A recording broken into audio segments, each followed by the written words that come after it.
m'appelle Ahmed Ben Salah. C'est mon premier livre. Je suis retraité depuis 5 ans.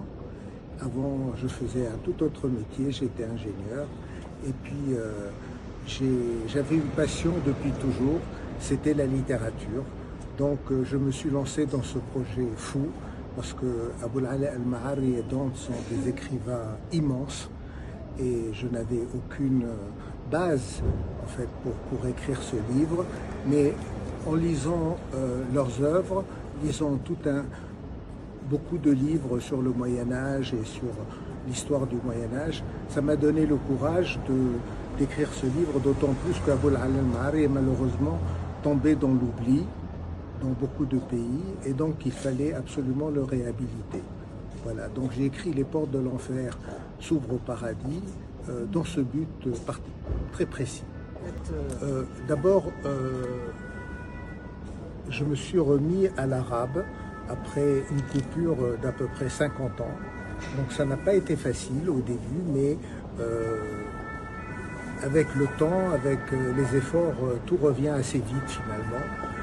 Pour me procurer les livres de Ma'ari en arabe, ça a été très difficile, parce que malheureusement, on ne les trouve plus en librairie. Pour Dante, c'était beaucoup plus facile parce que c'est vendu pratiquement dans toutes les librairies, et il y a énormément de conférenciers, de livres qui ont été écrits sur Dante. Dans l'ensemble, j'ai lu pendant les 3 ans et demi que ça a duré à peu près 250 livres.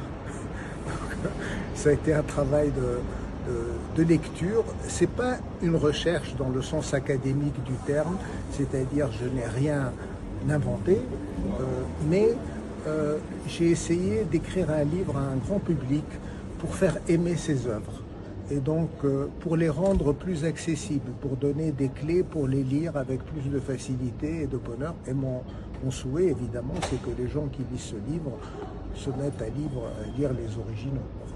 Il est question de le traduire. Pour le moment, c'est un peu frais, mais je suis en contact avec des traducteurs du Moyen-Orient qui voudraient le traduire, et je serai très heureux qu'il soit traduit en arabe. Le choix de la couverture est tout à fait fortuit, parce qu'on a été en Ouzbékistan, on a rencontré un miniaturiste ouzbek, et cette miniature m'a plu, et puis en faisant plusieurs essais, finalement on s'est arrêté sur cette miniature parce qu'elle représente Adam et Ève qui sont chassés de l'Éden.